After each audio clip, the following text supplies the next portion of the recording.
இந்த ராஜி, விஜய் மல்லி 2 பேர்கிட்டயும் வசமா சிக்க போறாங்க அப்படின்னு சொல்லி நீங்க நினைச்சீங்கன்னா, இந்த வீடியோவுக்கு லைக் பண்ணி உங்களோட கருத்துக்கள தெரியப்படுத்துங்க. இப்ப விஜய் நேரா வீட்டுக்கு வரவுமே மல்லி கேட்குறாங்க, "என்னங்க சீக்கிரமா வந்துட்டீங்க?" அப்படிங்கிற மாரி சொல்றப்ப, "எனக்கு தல ரொம்ப வலிக்குது மல்லி" அப்படிங்கிற மாரி சொல்லிட்டு இருக்கிறாங்க.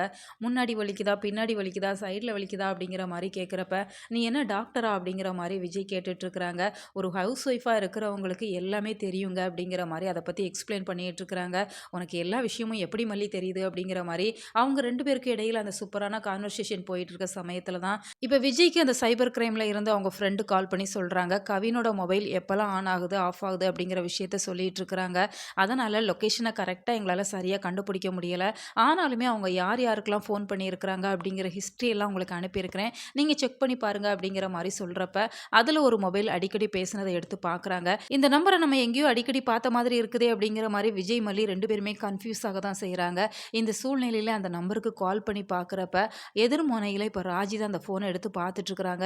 விஜய் ஏன் நம்மளுக்கு இந்த நம்பர்ல இருந்து கூப்பிடுறான்? இந்த நம்பர ஆல்ரெடி நான் ஒரு டைம் விஜய்க்கு குடுத்துருக்கிறேன். அதனால பண்ணியிருப்பானோ அப்படிங்கிற மாரி அவங்க யோசிச்சுட்டு இருக்கிறாங்க.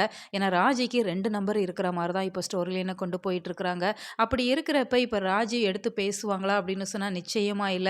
அவ்வளோ சீக்கிரம் ராஜி சீக்கிர மாரிலாம் ஸ்டோரி லைன கொண்டு வர மாட்டாங்க. ஏதாச்சும் ஒரு தருணத்தில அவங்க எடுக்க வேணாம் அப்படிங்கிற மாரி அந்த ஃபோன ரிசீவ் பண்ண மாட்டாங்க அப்படிங்கிற மாரி தான் தெரியுது. விஜயுமே அத கேஷுவலா விட்டுறதுக்குமே நெறைய சான்சஸ் இருக்கு. இந்த சுடரோட கேஸ எப்பதான் முடிச்சு வைக்க போறாங்க? எப்பதான் இந்த விஷயத்த சீரியஸா எடுத்து கண்டுபிடிக்க போறாங்க அப்படிங்கிறதே தெரியல. கூடிய சீக்கிரம் கண்டுபிடிச்சாங்க அப்படின்னு சொன்னா ஸ்டோரி நல்லா இருக்கும். உங்களோட கருத்துக்கள கமெண்ட் பாக்ஸ்ல தெரியப்படுத்துங்க. மேலும் இது போன்ற வீடியோக்களுக்கு நம்ம சேனல சப்ஸ்கிரைப் பண்ணுங்க.